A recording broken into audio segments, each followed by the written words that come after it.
چھپے دوست بنانے والی نہ ہو۔ قسط نمبر 3۔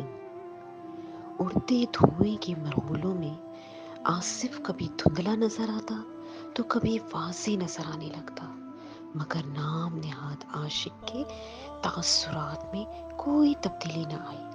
وہ بے حال ہوتی ہمنا کو دیکھ کر بھی سست روی سے قدم اٹھا رہا تھا، جیسے وہ پرواہ کرنا ہی نہ چاہتا ہو، جیسے وہ اس سارے منظر سے محفوظ ہو رہا ہو۔ رفتہ رفتہ آگ ہیبت ناک ہوتی گئی، ایسی آگ جو ہمنا نے کبھی اپنی زندگی میں نہ دیکھی تھی۔ سیاہ آگ، اس پر آج انکشاف ہوا، سیاہ آگ بھی ہوتی ہے، آسمان تک بلند ہوتی آگ، اور اس آگ کی وسعت تو ختم ہی نہیں ہو رہی تھی۔ ایسی لامحدود آگ جس کا اختتامی کنارہ مل ہی نہیں رہا۔ میں تمہیں بچاؤں گا اس آگ سے، یہ سوچ بھی کیسے لیا تم نے؟ میں ہی تو تمہیں خود پھینکوں گا اس آگ میں، اپنے ہاتھوں یہ کام سر انجام دوں گا تو مجھے سکون ملے گا۔ خباثت کے ساتھ ہنستے ہوئے آصف کی آواز نے ہمنا کے کانوں میں جیسے سور پھونکا۔ تم کیوں کرو گے میرے ساتھ ایسا؟ میں نے کیا بگاڑا ہے تمہارا؟ میرا یہ حسن جل کر خاک ہو جائے گا، اسی کے تو تم پرستار ہو۔ پسینہ پسینہ ہوتی خود کو ہر قدم آگ سے دور کرتی وہ ہلکان ہو گئی تھی، مگر وہ جتنا دور جانا چاہتی تھی آگ اسے اپنی طرف کھینچتی تھی۔ یوں معلوم ہوتا تھا کوئی غیبی قوت اسے آگ میں گرا دینا چاہتی ہو۔ اب ہمنا کی ہمت جواب دے رہی تھی۔ وہ تپتی زمین پر بیٹھ گئی، کیونکہ پیروں کی نچلی جلد جل کر علیحدہ ہونے لگی تھی۔ ایسے چھالے پڑے کہ پاؤں کے ساتھ وہ مزید خود کو آگ سے کیسے دور رکھ پاتے، اور درد کی شدت ناقابل بیاں، ناقابل برداشت تھی۔ کیا آج قیامت کا دن ہے؟ ہاں، آج قیامت ہی ہے۔ ایسی اذیت گناہوں کی سزا میں ہی دی جاتی ہے، جلد کے جلنے کا عذاب۔ ہمنا چیخنے لگی، اللہ پلیز ایک چانس، بس ایک چانس مجھے اس بھیانک آگ سے بچا لیجیے، بس آج مجھے اس قیامت سے نہیں گزرنا۔ کون سا حسن تمہارا؟ میں تو ہر نئے کھلتے پھول کا دیوانہ ہوں، تم کوئی اہمیت نہیں رکھتی میرے لیے۔ اس دن میرے دوستوں کے سامنے پہلی بار مجھے شرمندہ ہونا پڑا تمہاری وجہ سے۔ اب میں آسانی سے بدلہ لوں گا تم سے، تمہیں آگ کی نظر کر کے خود بھاگ جاؤں گا، نئی کلیاں مل جائیں گی مجھے۔ ہمنا کا چیخ چیخ کر گلا بند ہو رہا تھا، آنسو اتنے بہا چکی تھی کہ جیسے یہ آنسو ڈھال بن جائیں گے، مگر آج کچھ نہیں کام آ رہا تھا۔ وہ بچ سکتی تھی، مگر اس کا ایک گناہ اس کی جان نہیں چھوڑا تھا، وہ گناہ آصف تھا۔ وہ خود اس کے لیے موت کا فرشتہ بن کر آیا تھا۔ خواب جھماکے سے ٹوٹے تھے، وہ کہاں جائے گی؟ اب ایک طرف ہولناک آگ تو دوسری طرف نامحرم سے تعلق رکھنے کی سزا، اور جہاں وہ بیٹھی تھی آگ اب اس کا دوپٹہ جلا چکی تھی، سانسیں اکھڑ رہی تھی۔ ایک ہاتھ آگ کی زد میں آیا تو ہمنا کی چیخیں آگ کی چنگاریوں کے ساتھ بلند ہوئی۔ وہ دکھتے جسم کے ساتھ مزید پیچھے سرکی تو آصف اس تک پہنچ چکا تھا۔ اب سارے راستے بند ہو چکے تھے۔ اس نے آخری خواہش یہی کی کہ کاش وہ زندہ رہ جائے تو وہ سب بدل دے گی، مگر آخری لمحات میں فرعون جیسا عمل ناقابل قبول ہوا کرتا ہے۔ تم تو تیار ہو مرنے کے لیے، تمہاری ماں کو تمہاری سب چٹ پٹی کہانیاں سنا دوں گا میں۔ وہ بازو چڑھاتے ہوئے بولا۔ وہ جلتے ہوئے ہاتھوں پہ پاؤں سے ٹھوکر مارنے لگا۔ وہ پیروں سے ٹھوکر مارتا ہمنا کو سیاہ آگ کے قریب دھکیلنے لگا۔ ہمنا حیرت زدہ تھی، آگ کا اثر آصف پر کیوں نہیں ہے؟ کیا یہ آگ اس نے خود لگائی ہے یہ تپش، یہ آگ، یہ بے حال وجود اور میرے والدین سب کا کیا حال کر دیا ہوگا اس نے. ہر چیز اس کے حصے میں کیوں آئی؟ مگر سوچنے سمجھنے کا وقت گزر چکا تھا.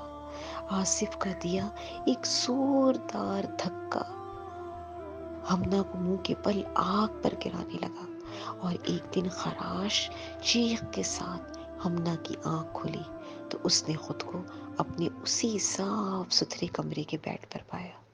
اس کے چہرے پر پسینے کے قطرے نمایاں تھے. اس نے محسوس کیا گلا بھی درد کر رہا ہے. وہ ایک دم بیڈ سے دور جا کھڑی ہوئی، کیونکہ عین بیڈ کے مقام پر اس نے سیاہ آگ دیکھی تھی جو شروع بیڈ کے مقام پر سے ہو رہی تھی، اور تا حد نظر اس کی وسعت تھی. یہی وہ بیڈ تھا جہاں وہ پرسکون حالت میں نامحرم سے بات کیا کرتی تھی. یہی وہ جگہ تھی جہاں وہ آصف کے اصرار پر بولڈ موویز دیکھتے میں آر محسوس نہیں کرتی تھی. سب گناہ اس جائے مقام بیڈ پر ہوئے تھے. نبی پاک صلی اللہ علیہ وآلہ وسلم نے فرمایا، اللہم صلی وسلم علی نبینا محمد. جب تم میں حیا باقی نہ رہے تو جو چاہے مرضی کرو. صحیح البخاری 3484. حیا گئی تو ایمان بھی جاتا رہا. اسے اسی بیڈ سے وحشت ہوئی. وہ باہر کی طرف بھاگی، آدھی رات کا وقت، اور سیدھا نماز کی جگہ پہنچی جہاں نتاشا بیگم پچھلی پہر تہجد ادا کرنے میں مشغول تھی. وہ پوری قوت سے ماں کے سینے سے جا لگی. اس نے ماں سے جھلستے چہرے پر ٹھنڈی پھوار پڑتے محسوس کی. وہ مزید اپنا چہرہ اسی وجود میں چھپانے لگی. وہ اس کی ماں تھی. ماں، ماں، آپ کہاں تھی؟ سب جل کر راکھ ہو گیا. ماں، ہمنا آج خاک ہو گئی. اور اس نے چہرہ اٹھا کر دیکھا. ماں کے چہرے کا سکون، وہ اس میں کھو گئی. سلام پھیرنے کے بعد نتاشا بیگم نے اپنے جائے نماز کے قریب لیٹی ہمنا کے ماتھے پہ پیار کیا. تمہاری چیخ سنی تھی میں نے، مگر میں اپنے مالک کے سامنے کھڑی تھی. ذاتی غرض سے نافرمانی یا ادب کے خلاف کوئی قدم نہیں اٹھا سکتی تھی. مجھے معلوم ہے کوئی برا خواب دیکھا ہوگا. بیٹا، تعوذ پڑھو اور بس سو جاؤ. وہ آیت الکرسی پڑھ کر ہمنا پر پھونکنے لگی. خواب کے سارے مناظر ابھی بھی تازہ تھے. ہمنا ابھی تک خواب کے زیر اثر تھی. کیا وہ سب صرف خواب تھا؟ او خدایا، کیا وہ بس خواب تھا؟ اللہ تیرا شکر ہے، وہ بس خواب تھا. اس نے بھولنا چاہا. گلے میں شدید درد ہوا. اس کا بدن ٹوٹا ہوا تھا. اس نے فوراً جلے ہوئے ہاتھ کو پکڑا، دیکھا جو بالکل سلامت تھا. اس نے دوپٹہ ہٹا کر پاؤں دیکھے جن پر خراش تک نہ تھی. وہ پھر رونے لگی. اس کا وجود پسینے میں ڈوبا ہوا تھا، گویا وہ حقیقت جیسا خواب تھا. وہ خواب تھا مگر حقیقت سے زیادہ بھیانک تھا. وہ ماں کے گلے لگی. ماں، مجھے بچا لو. وہ خواب، اس خواب سے ہمیشہ بچا لینا. مت سوچو زیادہ، سونے کی کوشش کرو. میری ہنا نتاشا بیگم پیار سے سر دباتے ہوئے. ہمنا وقت بدک بہت مشکل سے بولی. ماں، اب کیا سونا؟ ابھی تو حقیقت دیکھنے کے لیے آنکھیں کھلی ہیں. ہمنا ماں کے شانے سے سر ٹکائے بولتی جاتی تھی. ابھی تو جاگی ہے آپ کی بیٹی. اب آئندہ اتنی گہری نیند سو کر خود کا نقصان نہیں کروائے گی. ہمنا نے گہری سوچ میں ڈوبے جواب دیا. میری بیٹی تو بڑی ہو گئی. کتنے عرصے بعد پہلے والی ہمنا واپس لوٹی ہے. سیانی ہمنا، گہری باتیں کرنے والی ہمنا. اوہ، تیری والی تو بھاگ گئی یار. آصف کو چڑھاتے ہوئے اس کا ایک دوست یاور بولا. بھاگتی ہے تو بھاگے، ہم لڑکوں کے پاس کہاں کمی ہوتی ہے کلیوں کی. آج کل ایک نیا پھول دیکھا ہے، وہ بند کلی کی مانند ہے. کچھ دنوں میں تمہارے دوست کی دسترت میں ہوگی. ہاسٹل کے لابی سے گزرتے ایک لڑکے نے آصف کی بات سن کر وہیں ٹوکا. بھائی، کسی کی بہن بیٹی کے ساتھ یوں نہ کریں. مکافات عمل اور اللہ کی پکڑ کو ٹھٹا یا مذاق نہ سمجھے. ایسا نہ ہو اپنی باری پہ آپ اپنا کیا بھی برداشت نہ کر سکیں۔ بے شک تیری رب کی پکڑ بڑی سخت ہے۔ البروج آیت نمبر 12۔ او بھائی تیرے مشوروں کی ضرورت نہیں مجھے، داڑھی رکھ لی تو کیا اب تو آرام سے کسی کی بھی بات میں بولے گا؟ بھائی یہی دن ہے جوانی کے، زندگی ایک بار ملتی ہے، میں اسے ضائع تو نہیں کروں گا تمہاری طرح۔ او نو، امت وسط ہونے کے ناطے یہ میرا فرض تھا، امت وسط ہونے کے ناطے یہ میرا فرض تھا میں آپ کو روکوں، اور یہ میری طرف ابھی بھلا مانسی سمجھیے کہ الفاظ سے سمجھا رہا ہوں۔ اگر کبھی کوئی ایسی حرکت کرتے میں نے دیکھا تو نو بارد احسان نامی نوجوان مزید آصف کے سامنے آنکھوں میں آنکھیں ڈالے بازو فولڈ کرتے بولا، تو میں ایمان کے اتنے اعلیٰ درجے پر ہوں کہ اپنی کسی اسلامی بہن کے ساتھ تم جیسے 2 کے مردوں کو برداشت نہیں کروں گا۔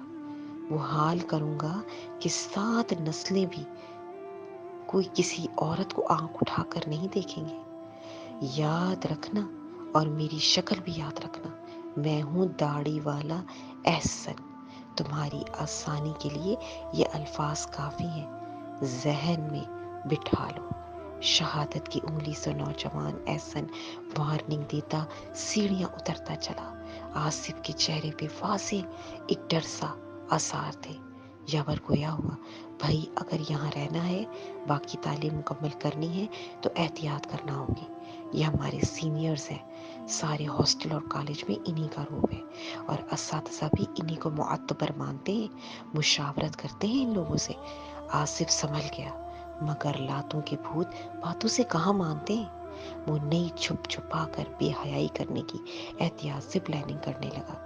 جہاں ارد گرد آصف جیسے کمتر اسٹینڈرڈ والے مرد ہوتے ہیں، وہیں احسن جیسے نوجوان ایک شاندار اسلامی ریاست کے جالے ہمیشہ دیکھنے کو ملتے ہیں۔ شام کی چائے پہ ٹیرس پر بیٹھے ہمنا دھیرے دھیرے اندھیرا بڑھتے دیکھ رہی تھی، اور خواب پھر سے ذہن کے تصور میں ابھرنے لگا۔ ماں، کیا آپ نے کبھی سیاہ آگ، کالی آگ کے بارے سنا ہے، دیکھا ہے؟ ایک دم سے کیے جانے والے سوال پہ نتاشا بیگم چونکی۔ ہاں بیٹا، سیاہ آگ جہنم کی آگ ہوگی، سن رکھا ہے اس کے بارے میں۔ امام مالک بیان کرتے ہیں، مجھے میرے چچا ابو سہیل بن مالک نے اپنے والد کے واسطے سے بیان کیا کہ سیدنا ابو ہریرہ رضی اللہ عنہ نے فرمایا، تمہیں کیا لگتا ہے جہنم کی آگ تمہاری اس دنیاوی آگ کی طرح سرخ ہوگی؟ نہیں، بلکہ وہ تو تارکول سے زیادہ سیاہ ہے۔ موتا مالک 1843۔ اور ہمنا کے اندر جاتی چائے کا ایک قطرہ بھی حلق سے اترنا مشکل ہو گیا۔ جہنم کی آگ، سیاہ آگ، وہ سب گرہ ملانے لگی، اور پہلی تبدیلی وہ اب نماز نہیں چھوڑا کرتی تھی۔ اٹھ کر نماز مغرب کی تیاری میں آستین اوپر چڑھانے لگی۔ نور سحر، کیا کسی نامحرم سے تعلق رکھنا گناہ ہے؟ اور کتنا بڑا گناہ ہے؟ معافی مل سکے گی؟ ہمنا نے اپنی کالج کی مسجد کی انچارج نور سحر سے اپنے دل کی ایک کتھا سلجھانے کے لیے لفظوں کو زبان دی۔ میری پیاری گڑیا، نامحرم کا کیا مطلب ہوتا ہے بھلا؟ یعنی ناواقف ہونا۔ تو آپ ایک نامحرم سے واقف ہونے کی بے وقوفی کیوں کریں گی، جبکہ اسے ہمیشہ کے لیے غیر شناسہ ناواقف ہونے کا ٹائٹل ہماری شریعت نے دے دیا۔ وہ کبھی واقف کار بن ہی نہیں سکتا، بھلے کوئی کتنا بڑا دعویٰ کرتے کہ وہ اپنے خاص نامحرم کو اچھے سے جانتی ہے۔ اگر ایسا ہوتا تو 80% ہماری نوجوان لڑکیاں ان کے غلیظ ارادوں کو پہچان لیتی اور کبھی ان کی غلیظ باتوں میں نہ آتی۔